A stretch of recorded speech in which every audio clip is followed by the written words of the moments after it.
íntegra.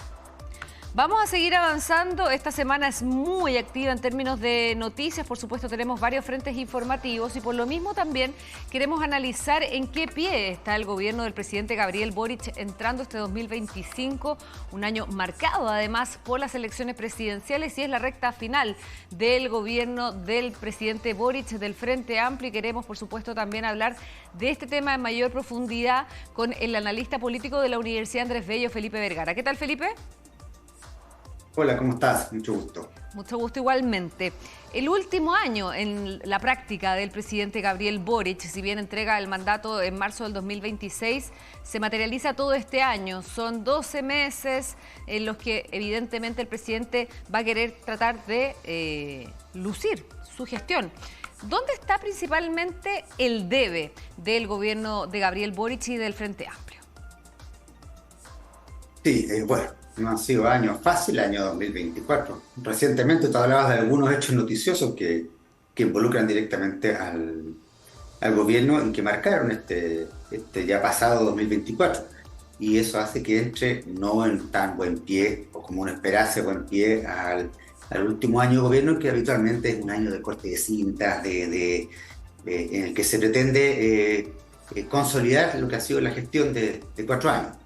En este caso, hay evidentes complicaciones que se han observado y los grandes desafíos y temas pendientes, me atrevería a decir que están en las reformas estructurales que el gobierno planteó como parte de su programa de gobierno antes de asumir. Uno de sus caballitos de batalla principales es la reforma de pensiones, que en teoría debiera ver la luz en enero, pero que sigue ahí un poco entrancado. Otros temas complicados son temas migración, tema seguridad, la situación que hoy día se vive en los hospitales con las listas de espera y este poco avance que se observa, y una economía que aunque va creciendo y tiene ciertos atisbos alentadores, los resultados para el próximo año no deberán ser mucho mejor que los que sucedieron este año y que fueron bastante paupérrimos también. De todos modos, Felipe, da la sensación que el gobierno del presidente Gabriel Boric no ha podido llevar adelante, ¿no?,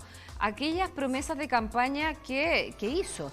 A ver, estoy pensando algunas como de partida la nueva Constitución, procesos fallidos bajo su administración, 2 veces fallido, pero también algunas cosas tan emblemáticas como el fin de las AFP, que se prometió en campaña y que finalmente por un golpe de realidad el presidente Gabriel Boric tiene que terminar, bueno, haciendo una reforma que probablemente no es del todo su gusto. Y así otras cosas más, como también dar vuelta su agenda y focalizarse en seguridad. ¿Cómo finalmente también queda un gobierno que llega haciendo promesas de cierta envergadura y que finalmente no las logra cumplir?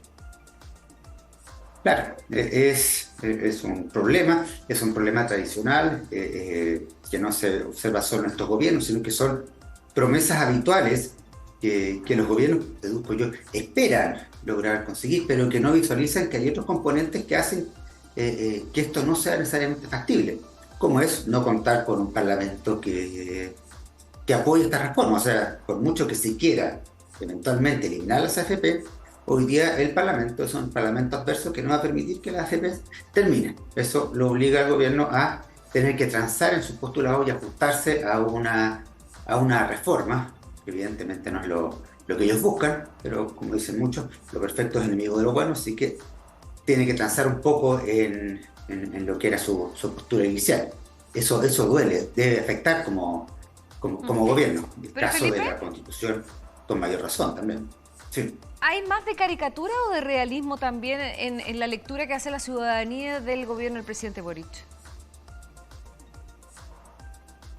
Yo creo que hay una mirada de cierto sector, porque se maneja habitualmente en torno al 30% de la aprobación, que es bastante incondicional a él, que acepte, valida y valora lo que él está haciendo.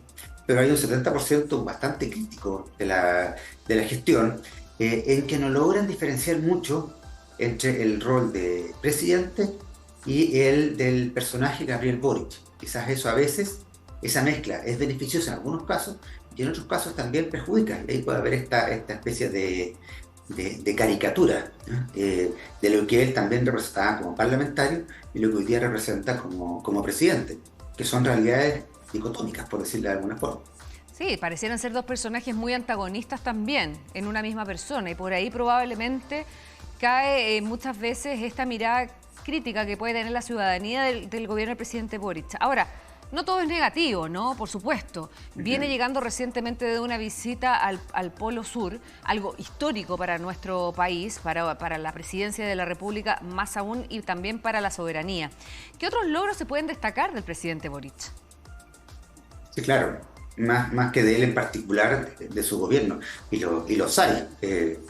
Por ejemplo, la implementación de la ley de 40 horas, la ley Carín también su implementación, la ley de conciliación laboral, el reajuste al sueldo mínimo de 500.000 pesos, que en estos días se va a volver a reajustar de acuerdo a la inflación, son éxitos importantes que que se han logrado llevar adelante. Muchos de ellos empezaron antes, pero en el año 2024 se lograron visualizar. Los panamericanos también son relevantes. Ahora, uno siempre se queda somos muy comodores, de mirada de corto plazo. Y claro, lo que tenemos de corto plazo es el caso Monsalve, el caso Convenios y otros que se nos reflotan día a día. Pero afortunadamente el gobierno sí ha podido en otros flancos Sí. ir avanzando y creo que eso es exitoso. Bueno, en algún minuto se dijo que el caso Monsalve podía terminar siendo como una suerte de cabal también para Michelle Bachelet, haciendo el símil, ¿no?, de lo que significó cabal para la presidenta Bachelet. Y en ese sentido, claro, Boric no tiene responsabilidad directa en lo que sucedió en ese caso, pero sí hay una responsabilidad política que es imposible soslayar. Claro, y que lo va a acompañar durante el 2025, de todas maneras. Yo también hago el símil con Cabal, como con la pizzería de Piñera el día del estallido. Es un antes y un después. Después de eso ha sido muy difícil, y después también los gobiernos anteriores, muy difícil poder retomar agenda. Pese a que ha habido hechos relevantes, tenemos un diputado de la República hoy día preso, por el caso Convenio, que es de derecha, o sea, más encima el convenio que explotó en la izquierda le repercute a la derecha, pero no logra poner agenda de otros temas, y termina cayendo constantemente en el caso Monsalve o en otras aristas del caso Convenio, y eso lo va a penar a este gobierno durante parte importante del próximo año. Bueno, precisamente, no logra imponer agenda el gobierno, porque además, bueno, hay una serie de pasos en falso que siguen contaminando también la imagen del gobierno. Sin ir más lejos, lo que sucedió con la casa de Salvador Allende y la fallida compra que finalmente había anunciado el gobierno y que después de defenderla durante todo un día, tuvo que echar pie atrás. Claro, es increíble las zancadillas que se hacen involuntarias, o sea, no hay nada peor que el fuego amigo, o sea, la derecha en este caso toma palco y ve cómo este gobierno solo se enreda. Si hay un tema pendiente en la administración de Boric, son los temas comunicacionales. O sea, no han sido hábiles para poder salir jugando, para poder volver a poner los temas y no caer una y otra vez en temas y en errores bastante infantiles. Y eso es algo al debe que también temo que los va a acompañar en este año. No he visto grandes cambios comunicacionales, por más que se haya poblado con ministros con un poco más de trayectoria y bagaje político.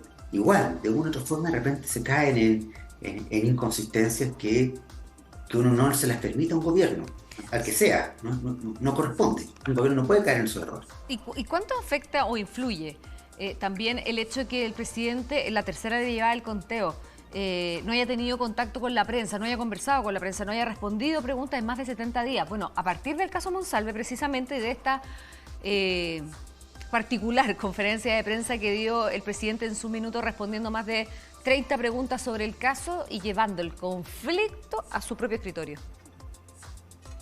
O sea, siempre se ha recomendado comunicacionalmente que los presidentes deben hablar. O sea, el no tener una interacción con la prensa, quienes somos prensa sabemos que por un lado tenemos harto poder, ¿no? Y por otro, que representamos a la ciudadanía y por ende tenemos que informarle a la ciudadanía de manera veraz, oportuna y fidedigna. Y eso requiere que cualquier autoridad esté disponible para responder.